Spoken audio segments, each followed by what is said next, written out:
آخری لمحے میں ایک ایسا مضمون نظر میں آیا تعلیم کے سلسلے میں، تو بھی فوری میں نے اس کا خلاصہ کر کے وہ پھر تیار کر، جو پہلے سے تھا انشاءاللہ اس کو گزشتہ اگلے جمعہ میں بیان کریں گے۔ تو اہم ترین چیز کیا ہے کہ تعلیمی سال شروع ہو رہا ہے، جیسے اسلامی ہجری کا سال شروع ہو رہا ہے، عام طور پہ طلباء کی بھی تعلیم کا سال شروع ہو رہا ہے،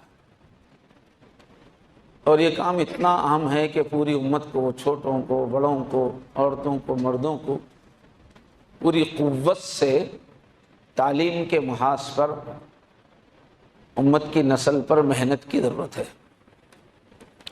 تو اب نیا سال شروع ہو رہا ہے، جیسے اب بچوں کو جو ہے نئی نئی کتابیں دلانا ہے، نیا سال ہے، نئی کتابوں پہ توجہ دینا ضروری ہے، نئی جماعت میں جا رہے ہیں، نیا سلیبس ہے، نیا نصاب ہے، اس میں سب لگے ہوئے ہیں۔ تو اس موقع پر اپنی نیتوں کو بھی نئے سرے سے ٹھیک کرنے کی ضرورت ہے۔ تعلیم کے معاملے میں ہم کیوں اپنے بچوں کو تعلیم دلا رہے ہیں، مقاصد بھی ٹھیک کرنے کی ضرورت ہے، تاکہ ہم جو اتنا زیادہ وقت لگاتے ہیں اپنی نسلوں کی تعلیم کے لیے، یہ ہمارا سارا کا سارا عبادت بن جائے، اور پھر اس میں اللہ کی مدد شامل ہو جائے۔ اس زمانے میں تعلیم کا نظام کچھ ایسا ہو گیا ہے کہ بچہ ابھی 2-3 سال کا نہیں ہوتا، اسی وقت سے تعلیم کی سرگرمی شروع ہو جاتی ہے۔ پھر وہ بچہ جو ہے فرسٹ سے پہلے کئی سال پڑھتا ہے، پھر جو ہے تقریباً 25 سال کی عمر تک پڑھتا ہے، بعض 30 سال تک بھی پڑھتے ہیں۔ اب ہمارا ایک بچہ 30 سے بھی آگے بڑھ گیا، وہ ابھی بھی پڑھ ہی رہا ہے، پی ایچ ڈی ہوگی، سب ہوا امریکہ میں، تو پڑھائی ایسی ہو گئی ہے کہ بس لمبا سفر ہے۔ شادی ہونے کے بعد 1 سال ذرا فرصت سے رہتے ہیں ماں باپ، دلہا دلہن، اس کے بعد اولاد آ گئی تو اب وہاں سے شروع فکر، 1 سال چھٹی بھی، اس کے بعد آخری بچہ جو ہے پڑھ کے نکلنے تک یہ دولہے میاں بوڑھے ہو جاتے ہیں، پوری اولاد میں آخری اولاد کی تعلیم ختم ہونے تک یہ بوڑھے ہو جاتے ہیں۔ تو ہماری زندگی کا ایک بہت بڑا حصہ بچوں کی تعلیم میں لگتا ہے آج کے دور کے سسٹم میں، اور ہماری زندگی کا بالکل جوانی کا حصہ، پھرتی کا حصہ تو پورا بچوں کی تعلیم کی طرف توجہ میں لگتا ہے۔ اور آج کل کے اسکولز جو ہے، اچھے اسکولز، وہ شرط لگاتے ہیں کہ والدین بھی پڑھے لکھے ہونا چاہیے، پھر اس کے بعد وہ لوگ آدھا ہی کام اسکول والے کرتے ہیں، پورا آدھا کام ماں باپ کو لگا دیتے ہیں، اور جب تک ماں باپ حصہ نہیں لے وہ بچے کو نہیں لیتے۔ اس طرح سے زندگی کا جو سب سے زیادہ کریم ہے ہمارا، جب تک جسم میں طاقت ہے، وہ پورا وقت بچوں کی تعلیم میں جا رہا ہے، ان کے لیے سرمایہ فراہم کرنا، ان کے لیے مواقع فراہم کرنا۔ اسکول بچوں کو لے جا کے چھوڑنا ایک بہت بڑا معمول ہے، تو اتنا وقت جس کام میں لگ رہا ہے، اس کو اچھی نیت سے کرنا ضروری ہے، تاکہ ہمارا اتنا پیسہ، اتنی بھاگ دوڑ ہمارے لیے جنت میں جانے کا ذریعہ بنے، ہمارے بچوں کے جنت میں جانے کا ذریعہ بنے۔ اس لیے کہ مسلمان کی پوری زندگی جنت میں جانے کی تیاری، ہر کام جنت میں جانے کے لیے ہمارا، اس لیے کہ جنت میں نہیں جائیں گے تو دوزخ میں جانے کا حوصلہ کس کو؟ اور جنت میں جانے کے لیے پوری عمر لگانا پڑتا ہے، جنت میں جانا اتنا بڑا ٹاسک ہے کہ پوری عمر لگانا پڑتا ہے اس کو۔ تو اتنی زیادہ قیمتی زندگی ہم جو لگا رہے ہیں تعلیم پر، یہ پوری کی پوری جنت میں لے جانے کا بہترین ذریعہ بن جائے گی اگر نیت ٹھیک ہو۔ اسلام میں نیت کی بڑی اہمیت ہے، انما الاعمال بالنیات، اعمال تو نیتوں سے ہیں، جیسی نیت اللہ کے پاس اس عمل کو وہ حیثیت ملتی ہے۔ تو تھوڑا سا اسلام کا اس ایجوکیشن، ماڈرن ایجوکیشن کے سلسلے میں اسلام کا جو ویژن ہے، اسلام کی جو ذہنیت ہے، اس کو ہم سمجھ لیں اور پھر جو ہے نیت اپنی اچھی کر لیں تو یہ سارا وقت ہمارا عبادت بن جائے گا۔ بچوں کو داخلے کے لیے جو ہم اسکولوں کے پیچھے پھر رہے ہیں، لائنیں لگا رہے ہیں، روزانہ ماں باپ جو ہے بچوں کی صبح ہوتے ہی بھئی بستہ کہاں ہے، کتابیں کہاں ہیں، ساکس پہناؤ، ڈریس پہناؤ، آٹو والے کو فون کرو، بس یہ جو اتنا زیادہ وقت اس میں لگ رہا ہے، یہ سب کا سب عبادت بن جائے۔ اور ان کاموں کو کرتے وقت ہمارے دل میں وہ نور آئے گا جو ذکر الہی کے وقت آتا ہے۔ اتنا چینج ہو جائے گا اگر ہم اپنی نیتوں کو ٹھیک کر لیں گے۔ اور اس پوری تعلیمی سفر میں ہمارے بچوں کے ساتھ اللہ کی مدد ہوگی۔ تو ضرورت اس بات کی ہے، جب اتنا زیادہ ہم کام کر ہی رہے ہیں تعلیم کے موضوع پہ، تو ذرا صحیح نیتیں کر کے اپنی آخرت کو بھی ہم بنا لیں اور اللہ کی مدد سے کریں کام۔ تو تعلیم کے سلسلے میں پہلی نیت جو ہوتی ہے، پہلے سے ہی ہوتی ہے وہ کہ بھائی ہمارا بچہ کمانے والا بنے۔ تو یہ کمانے والا بنے، یہ اچھی نیت ہے۔ اس میں تھوڑا ایک لفظ بڑھا لینا چاہیے، حلال کمانے والا بڑھے، اچھا پڑھے گا، اچھے ادارے میں پڑھے گا، اچھے ڈھنگ سے پڑھے گا، ماہر بن کے نکلے گا، تو جو بھی کمائی کا پیشہ اختیار کرے گا اس کا حق ادا کر سکے گا بچہ۔ یہ ماہر بنے اپنے علم میں، ایجوکیشن میں، تاکہ اس کا پیشہ حلال ہو۔ ڈاکٹر بنے گا، کچا ڈاکٹر بنے گا تو لوگوں کی صحت سے کھیلے گا۔ انجینئر بنے گا، کچا بنے گا تو بھی لوگوں کی زندگیوں سے کھیلے گا، سرمایہ سے کھیلے گا، مکانات وغیرہ۔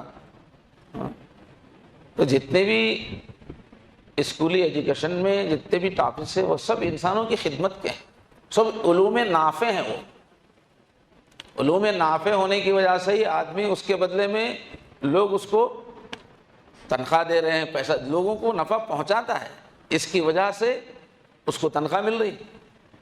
اور اسلام میں کیا ہے، ہر علم نافع وہ مطلوب ہے، اس کو حاصل کرنے کا حکم ہے۔ اسلام میں یہ تقسیم نہیں ہے، دینی علوم، دنیاوی علوم، کہیں بھی قرآن حدیث میں نہیں ملے گا۔ دینی علوم کی یہ فضیلت ہے، دنیاوی علوم کی یہ لفظ کہیں نہیں ملے گا قرآن حدیث میں۔ یہ لفظ ملے گا کہ نفع دینے والے علوم کو سے ہے، نفع نہ دینے والے علوم کو سے۔ اور حضور دعا کرتے تھے، اللہم انی اسألک علما نافعا، اے اللہ علم نافع مجھے عطا فرما، اور اللہم انی اعوذ بک من علم لا ينفع، اے اللہ میں اس علم سے اپنی پناہ مانگتا ہوں جو نفع نہیں دیتا۔ جیسے جادو کا علم ہے، نفع نہیں دیتا، نقصان ہی نقصان۔ آج کل دنیا والے وہ اہمیت دیتے ہیں، ناچنے کا علم، ڈانس کا علم، نفع دینے، انسانیت کی ضرورت نہیں ہو۔ ہاں ایکسرسائز ہے، ورزشی کھیل ہے تو اس کے آپ کوچ بن سکتے ہیں۔ تو جس علم سے بھی انسانوں کو فائدہ نہ ہو، اللہ اس میں لگنے سے مجھے بچائیے، اور جو علم بھی نافع ہو اللہ مجھے عطا فرمائیے۔ اور مسلمان کا وجود ہی ہے نفع دینے کے لیے۔ انسان کا وجود بحیثیت خلیفہ، بحیثیت مومن عبادت کرنا ہے، لیکن بحیثیت خلیفہ ہمارا کام ہی ہے نفع دینا مخلوق کو، انسانیت کو۔ فرمایا خیر الناس من ينفع الناس، انسانوں میں سب سے بہترین انسان وہ ہے جو لوگوں کو نفع دینے والا ہو۔ اور اس دور میں بغیر نالج کے، ایجوکیشن کے نفع نہیں دے سکتا آدمی۔ اور جتنے یہ علوم ہیں جو کالجز میں، اسکولز میں پڑھائے جا رہے ہیں بنیادی طور پہ، یہ سب انسان کو نافع بنانے کے علوم ہیں، اور مومن کے لیے نافع بننا بہت ضروری ہے، اس کی بہت فضیلت ہے۔ تو اس حساب سے جو ہے یہ پورے علوم بچوں کو سکھانا کرنا، یہ سب کا سب عبادت ہے۔ تو سب سے پہلی چیز کیا ہے، یہ جو حلال کمائی ہے نا، یہ نماز کے بعد سب سے پہلا فریضہ یہی ہے۔ فریضۃ بعد الفریضہ فرمایا، انسان ہونے کے ناطے نمبر 1 پہ انسان کو نماز پڑھنا۔ اس نے فرمایا جیسے ایک انسان بغیر سر کا ہو نہیں سکتا، جو انسان ہے اسے سر ہوگا، ایسے ہی بغیر نماز کا مسلمان نہیں ہو سکتا۔ تو نماز 5 وقت کی یہ تو پہلا فرض ہے، یہ اللہ سے لنک کے لیے ہے۔ اس کے بعد نماز کے بعد پہلا فرض کمائی ہے، فریضۃ بعد الفریضہ، اس لیے کہ انسانوں کو اللہ نے ایسے سسٹم پہ پیدا کیا کہ ان کو کما کر کھانا ہے، پرندوں کی طرح نہیں کہ خالی پیٹ گھر سے نکل گئے گھونسلے سے اور خود بخود مل جائے گا، جانوروں کی طرح نہیں ہے کہ آپ نکل جاؤ اور مل جائے گا رزق، ان کے لیے سسٹم ہے بغیر کمائی کے اللہ کی عطا۔ لیکن انسان کے لیے اللہ نے اس کی خصوصیت یہ بنائی ہے کہ تم کو کمانا ہے۔ فَإِذَا قُضِيَتِ الصَّلَاةُ، جب نماز ہو گئی، فَانْتَشِرُوا فِي الْأَرْضِ، زمین میں پھیل جاؤ، وَابْتَغُوا مِنْ فَضْلِ اللَّهِ، اللہ کا فضل تلاش کرو۔ اس وجہ سے اس پہ بہت ابھارا گیا ہے کہ کمائے آدمی صحیح کمائے، قابلیت کے ساتھ کمائے، خدمت کے ساتھ کمائے، یہ بہت بڑی عبادت ہے، یہ انسان کی خصوصیت ہے۔ اس لیے احادیث میں اس کا بہت زیادہ ثواب بیان کیا گیا ہے، محنت سے صحیح کمائی، حلال کمائی۔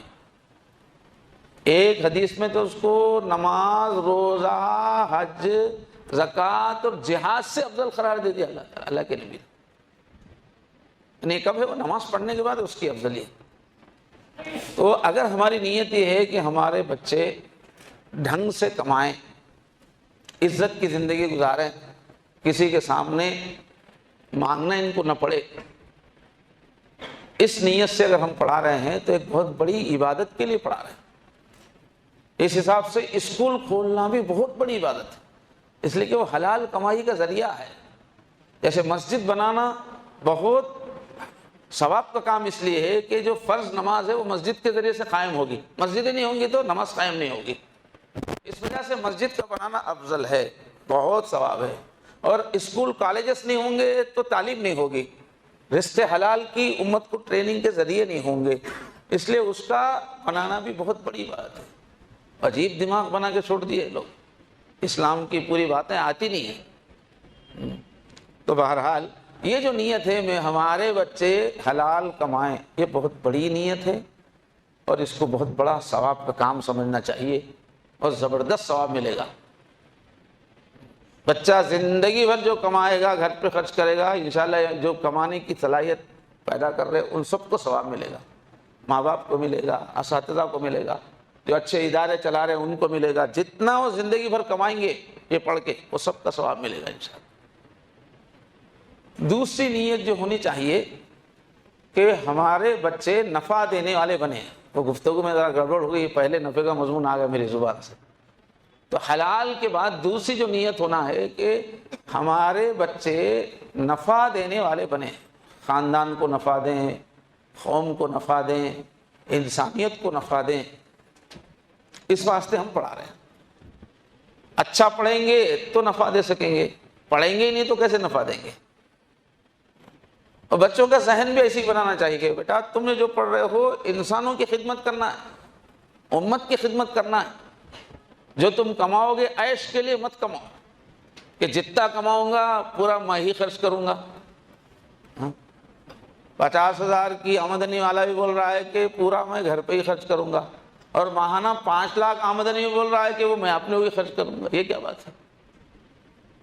تو جو ہم کمائیں گے وہ انسانیت کے لیے کمائیں گے، قوم کے لیے کمائیں گے، یہ نیت بنانا چاہیے کہ اس کے ذریعے سے ہم اپنے پیسے سے بھی قوم کی خدمت کریں گے، اپنی صلاحیت سے بھی ہم قوم کی خدمت کریں گے۔ یہ نیت اپنے بچوں کی بچپن سے بنانا چاہیے، پھر اللہ کی مدد روز اول سے ساتھ ہو جائے گی آپ کے بچے، آپ کے بچے کا دل پاکیزہ ہو جائے گا، وہ پڑھے گا تو بہت دل لگا کے پڑھے گا، اس لیے کہ اس کی نیت بہت بلند ہے، اس کو یکسوئی اچھی حاصل ہوگی، غیبی مدد ملے گی اس کو۔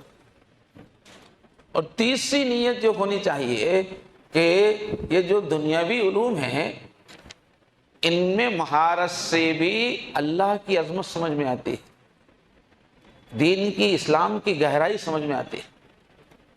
یہ جتنے سائنسی علوم ہیں کائنات پہ غور و فکر کرنے کے، یہ پورے سائنسی علوم اللہ کی پہچان کا ذریعہ ہے، اس لیے کہ اللہ تو نظر نہیں آتے لیکن اللہ نے اپنی پوری صفات، کوالٹیز کو کائنات میں ریفلیکٹ کیا۔ اب جتنا کائنات کو گہرائی سے سمجھیں گے اتنا اللہ سمجھ میں آئیں گے۔ قرآن مجید میں کئی جگہ اس کا مضمون ہے. ایک جگہ اللہ نے مختلف قسم کے پہاڑوں کا، زمین کے مختلف حصوں کا، جانوروں کی الگ الگ قسموں کا تذکرہ کر کے فرمایا انما یخشی اللہ من عبادہ العلماء، کہ یہ کائنات کی مختلف پہلوؤں کا علم جن کو ہوتا ہے وہی اللہ سے ڈرتے ہیں.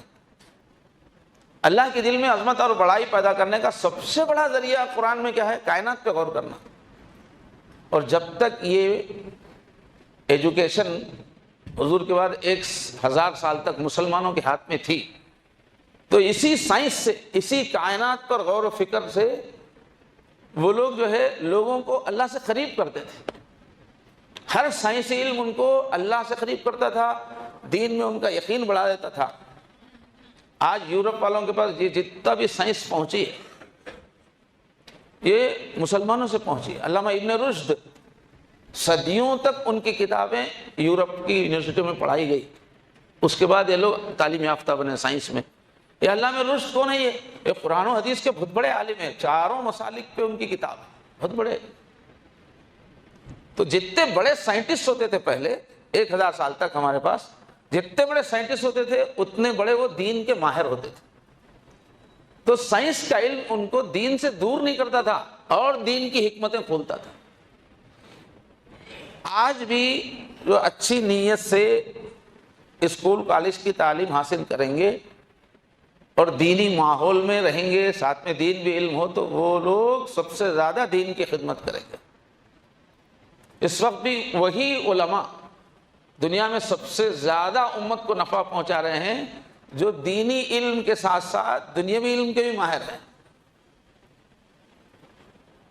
تو دین کے ساتھ جب دنیاوی علم ملتا ہے تب اللہ کی معرفت، دین کی معرفت بہت گہری ہو جاتی ہے.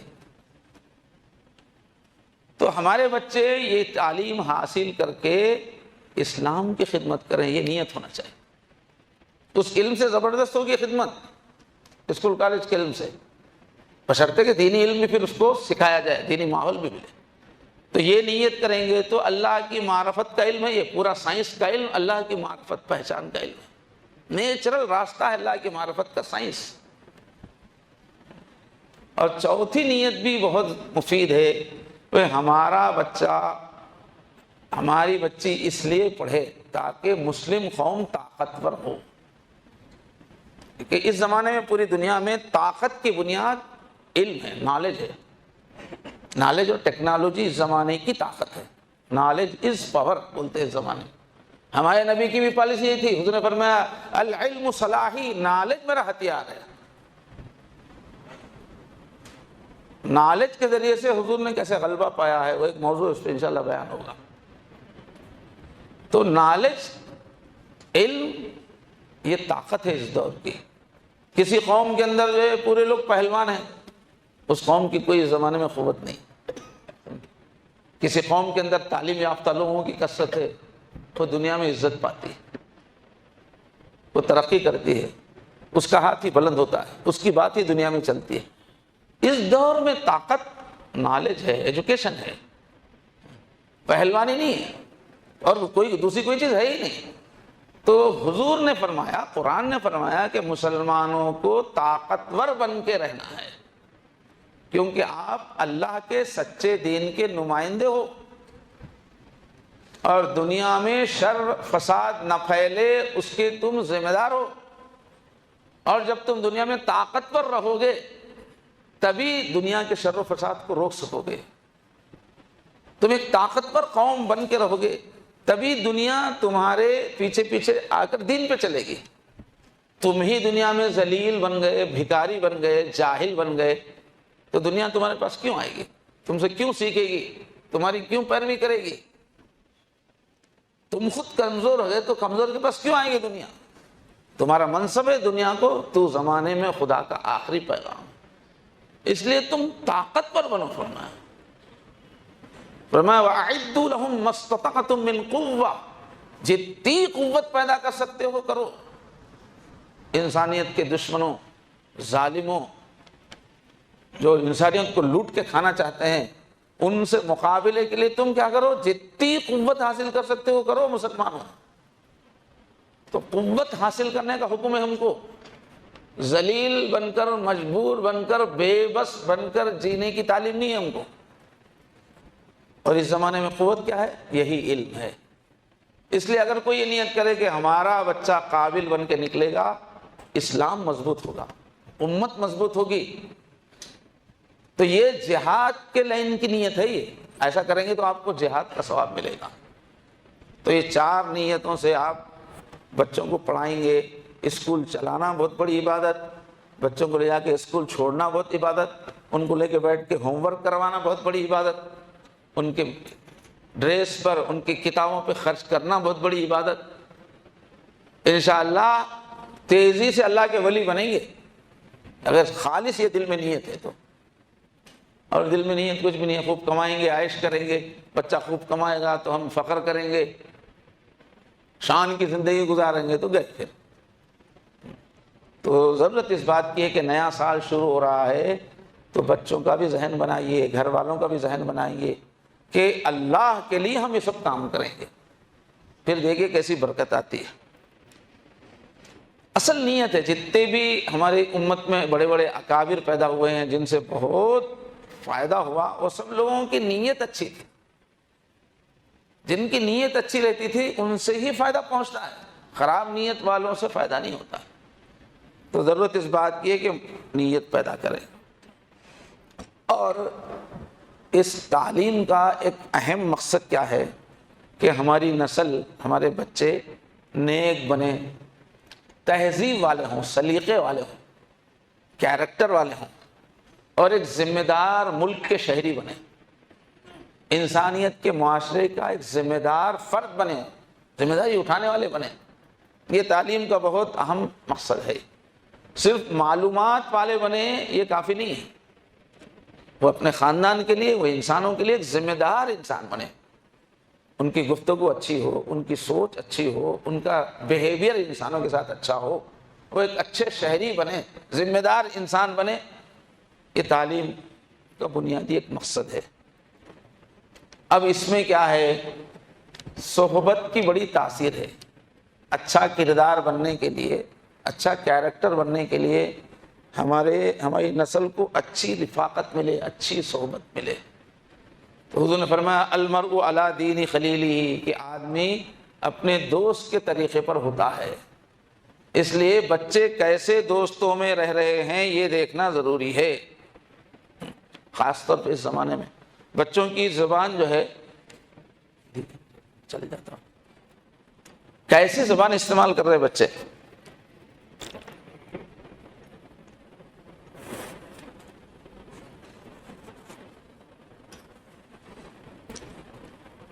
کیسی زبان میں بات کر رہے ہیں بچے؟ گفتگو کیسی ہے؟ اس پہ خاص توجہ کی ضرورت ہے۔ یہ جو بچوں کی تربیت میں مین چیز ہے زبان۔ زبان صاف ہو، تہذیب والی ہو تو پوری شخصیت بنتی ہے۔ زبان رف ہے تو پوری شخصیت بگڑتی ہے۔ اس عمر میں کرنے کا کام ہے وہ کہ بچوں کی زبان بہت اچھی ہو۔ ابھی جو ہے 2 دن پہلے کی بات ہے، ایک بچہ جو ہے وہ گریجویشن کر رہا ہے، وہ اوپر کمرے میں بیٹھے ہیں مفتی صاحب، میرے سے بات کر رہا ہے تو بیچارہ بالکل اپنا یہ ہے مگر ہر لفظ پہ اٹک جا رہا ہے سادی گفتگو کرنے میں۔ اتنا پڑھا لکھا بچہ ہے، بات نہیں کر سک رہا ہے، سوچ سوچ کے میں تھک جا رہا ہوں سننے میں، ایک جملہ ادا کرنے میں بیچ میں کئی جگہ رک رک کے بول رہا۔ کیوں؟ آج کل جو ہم مادری زبان سکھا رہے نہیں، وہ تو بچوں میں بولنے کی صلاحیت بہت متاثر ہو جا رہی ہے۔ اور تعلیم بھی اسکول کالج کیسی ہے کہ اس میں ادبی پہلو کم ہے، زبان کی مہارت کا پہلو کم ہے۔ دوسری صلاحیت تو بہت سارے بچے ایسے تیار ہو جا رہے ہیں جو صحیح بات نہیں کر سک رہے ہیں، تو ایسے لوگوں کو ترقی کرنے میں بہت مشکل ہوتی ہے۔ تو بہرحال ضمناً ایک بات آ گئی، یہ کہ بچے رف بات تو نہیں کر رہے ہیں، تکبر والی بات تو نہیں کر رہے ہیں۔ آج کل کیا ہے، بچوں میں بات بات پہ گالی دینا اور مذاق کرتے رہنا، ایک دوسرے کا مذاق کرتے رہنا۔ حیدرآبادیوں کی تو بیماری، حیدرآبادی تہذیب کی، تکبر کی بات کرنا، بات میں اکڑ چھپی رہتی ہے۔ خاص طور پہ پرانے شہر آپ چلے جائیے، جو ڈسٹرکوں سے آئے ہیں ان سے پوچھئے، لہجے میں تکبر رہتا ہے، چوٹ، فخر، غرور، اس سے بچانا چاہیے، بہت برباد ہو جاتا ہے آدمی اس سے۔ تو تمسخر، مذاق اڑانا، بے ادبی کرنا، ارے ترے بولنا، سخت لہجہ استعمال کرنا، یہ عام ہوتا جا رہا ہے بچوں میں آپس میں جب بات کرتے ہیں، جبکہ ایسے لوگوں کا جنت میں داخلہ نہیں ہے۔ حضور نے فرمایا لیس المؤمن بالطعان ولا اللعان ولا الفاحش ولا البذی، کہ مومن تانے دینے والا، سامنے والوں کو برا بھلا کہنے والا اور بے حیائی کی گفتگو کرنے والا اور بد زبان نہیں ہو سکتا مومن۔ جہاں ایمان ہے وہاں یہ چیزیں نہیں ہو سکتی۔ بہت بڑے محدث گزرے ہیں امیر المؤمنین پھر عبداللہ بن مبارک، وہ کہتے ہیں نحن الی قلیل من الادب احوج منا الی کثیر العلم، کہ کہہ رہے ہیں کہ ہم لوگ انسان مسلمان زیادہ، تھوڑا سا ادب مل جائے ہم اس کے زیادہ محتاج ہیں، زیادہ علم ملنے سے زیادہ، زیادہ علم ہو اس کی اتنی ضرورت نہیں ہے، ادب ہو اس کی ضرورت ہے۔ آج کل ادب تہذیب جو ہے وہ ماحول بھی نہیں رہا، گھروں سے نکل گیا، سب عجیب ہو گئے لوگ، جبکہ ادب سے انسان ہے، ادب ہی سے انسان ہے، ادب جو نہ سیکھے وہ حیوان ہے۔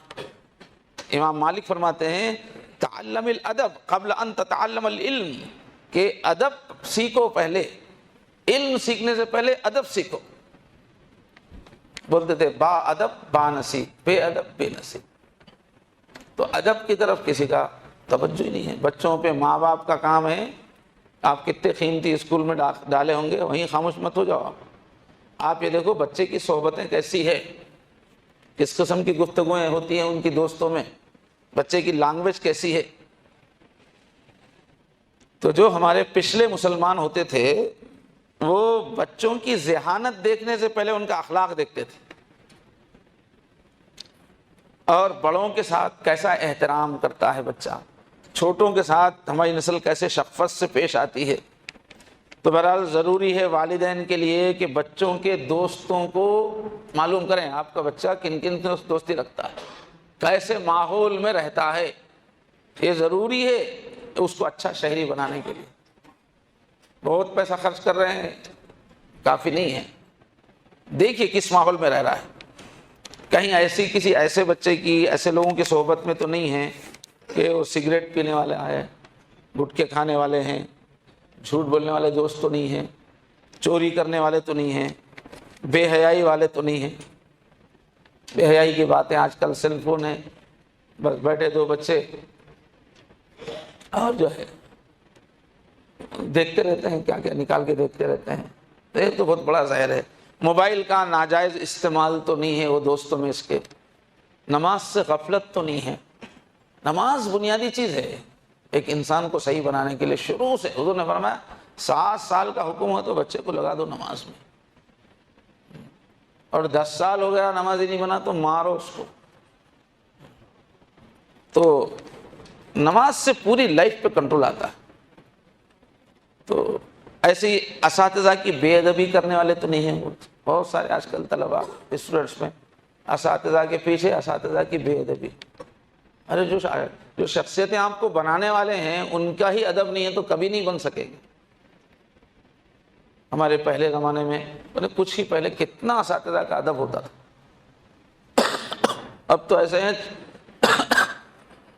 امتحان حال میں چاقو رکھ کے ایگزام دیتے ہیں، ایسے دادا گیری اسکولوں کے اندر اساتذہ سے لڑتے ہیں، ماں باپ آ کے اساتذہ سے لڑتے ہیں بچے کے حق میں، ذرا کچھ بولے تو کچھ نہیں، اس کو بالکل شہزادہ بنا کے رکھو۔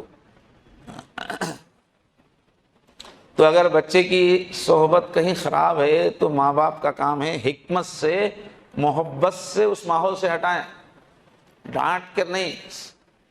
بے حکمتی سے الٹی سیدھی حرکتیں کریں گے تو الٹا بچہ اور باغی ہو جائے گا۔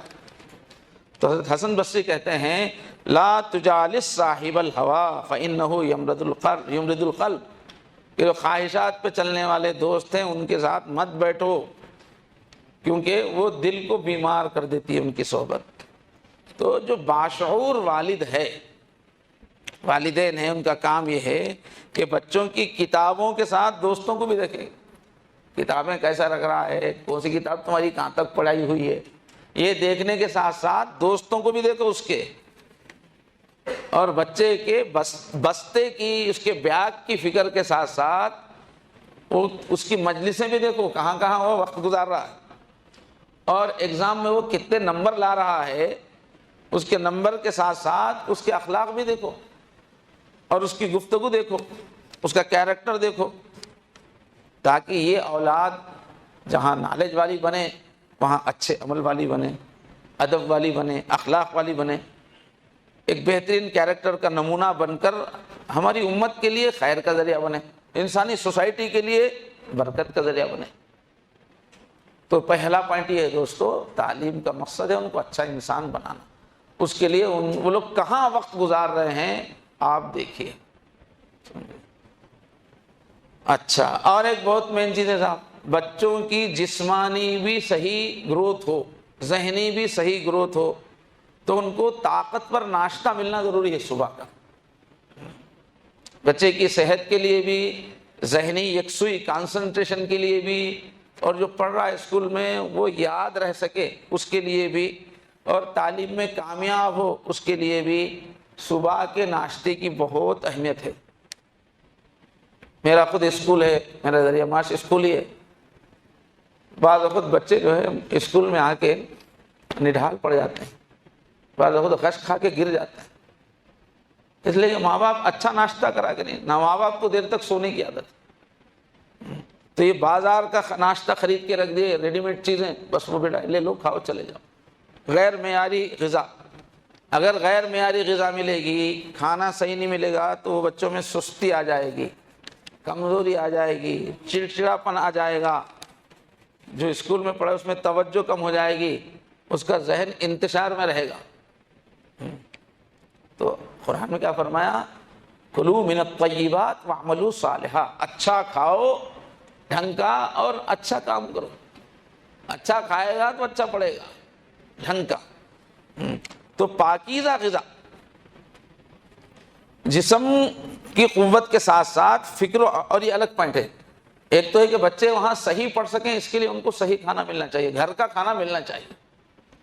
دوسرے یہ پاکیزہ غذا، ہوٹلوں کے غذا میں کیا کیا رہتا ہے، کیسے کیسے ہاتھوں سے لوگ بنا رہے ہیں، ہم کو کیا پتا۔ تو غذا پاکیزہ ہے تو عمل پاکیزہ ہوگا، یہ بہت بڑا اصول ہے تربیت کا۔ کھانا کون بنا رہا ہے، اسلام میں اس کی بہت اہمیت ہے۔ تربیت والے یہ دیکھتے ہیں کہ کھانا، بے نمازی کے ہاتھ کا کھانا نہیں کھاتے تھے پہلے کئی لوگ، ناپاک رہنے والے، کافر، بد دماغ، ان لوگوں کے ہاتھ کے بنے ہوئے کھانے کا اثر ہوتا ہے۔ بازار سے خریدا ہوا کھانا وہ توجہ اللہ کو ختم کر دیتا ہے۔ جو ذکر کرنے والے لوگ ہیں ان کے پاس بہت اس کا اہتمام ہے، ہوٹل کا کھانا نہیں کھانا، کھائیں گے تو آپ جتنی عبادت کی اس کا نور بھس چلے جاتا ہے۔ تو بہرحال جیسے اس کا اثر ہوتا ہے، اخلاق پہ اثر ہوتا ہے۔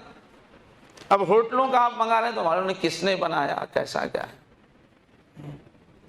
اور جو اعصاب کے جو ماہر ہیں مزید سکرا سب، وہ کہتے ہیں کہ انسانی دماغ جو ہے جسم کی توانائی کا بڑا حصہ استعمال کرتا ہے۔ یہ جو دماغ ہے ہمارے جسم میں جو طاقت ہے اس کا بہت استعمال دماغ کرتا ہے، دماغی کام میں بہت زیادہ خون کھپتا ہے، جسمانی کام میں کم، اس لیے دماغی کام سے آدمی جلدی تھک جاتا ہے۔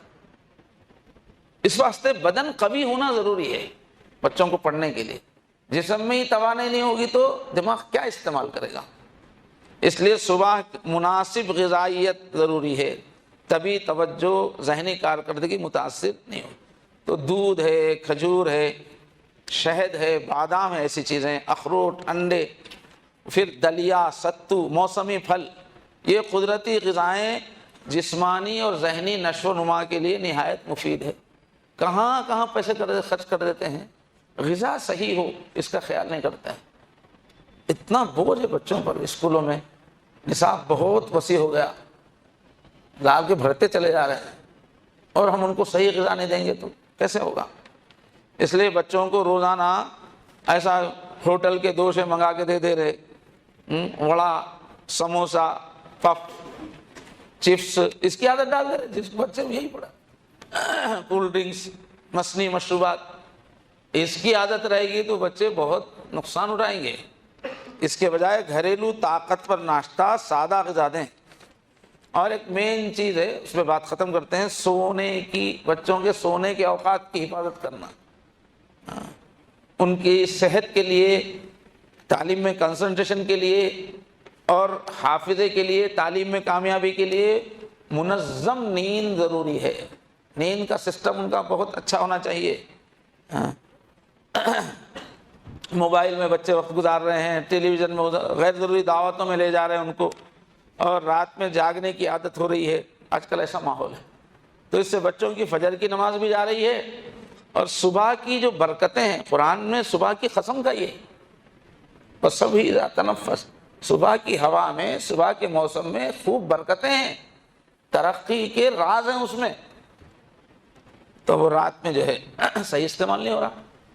هُوَ الَّذِي جَعَلَ لَكُمُ اللَّيْلَ لِبَاسًا، وہ اللہ ہی کی ذات ہے جس نے رات کو تمہارے لیے لباس بنایا، سکون کی نیند ملتی ہے اس سے، اور وَالنَّوْمَ سُبَاتًا، اور نیند تمہاری وہ نئے سیلس بنانے والی بنایا، تھکان پوری ختم کر کے ایک نیا انسان بناتی ہے۔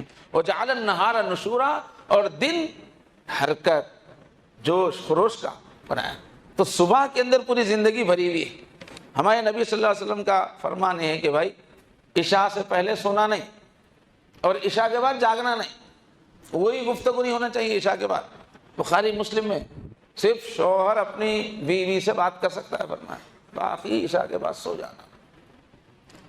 پورا سورت کا سسٹم ہے، اس کے حساب سے ہاضمے کا جو سسٹم ہے، پورے سسٹم صحیح ہو جاتے ہیں اگر مغرب کے ساتھ کھانا ہو جائے اور پھر عشاء کے ساتھ نیند ہو جائے۔ پوری صحت کا راز ہے، اور آج کل کی ساری بیماریوں کا علاج ہے۔ اور تہجد کا وقت وہ سائنٹیفک اعتبار سے ضروریات سے فارغ ہونے کا وقت ہے۔ جسم سورج کے سسٹم کے حساب سے تہجد کے وقت آدمی اٹھے، ضروریات سے فارغ ہو، تو حضور نے فرمایا تہجد پڑھو، صحت حاصل کرو فرمایا۔ تو رات میں جلدی سوئیں گے تو تہجد تک نیند ہو جائے گی، جو وقت ہے سائنٹیفک ضروریات سے فراغت کے لیے، اس میں آدمی صحت مند رہتا ہے۔ حضور نے دعا دی ہے صبح کے بارے میں، اللہم بارک لامتی فی بکورہا، ترمذی ابو داؤد، اے اللہ میری امت کو صبح میں برکت عطا فرما۔ تو صبح ایک بہت ہی برکت کی چیز ہے، رات میں جلدی سوئیں گے تو صبح کی وہ تازہ ہوا، وہ اوزون گیس والی، اور جو برکتیں اللہ نے رکھی ہے۔ تو ماہرین کہہ رہے ہیں کہ اسکول کے بچوں کو 8-10 گھنٹے سونا ضروری ہے، معیاری نیند، وہ بھی کچی پکی نہیں، معیاری نیند اس کے وہ ضروری ہے۔ یہ بہت ڈسٹرب ہو جاتی ہے بچوں کی، نیند ہی نہیں ملے گی تو کیا ان کی صلاحیتیں ہوں گی۔ مگر اس کے واسطے کیا ہے، والدین صرف نصیحت کرنا کافی نہیں ہے، خود عمل کرنا چاہیے۔ جلدی سونا، جلدی اٹھنا۔ حضرت عمر بن عبدالعزیز فرماتے تھے کہ اپنی اولاد کی اصلاح اپنے عمل سے کرو، باتوں سے نہیں ہوگی۔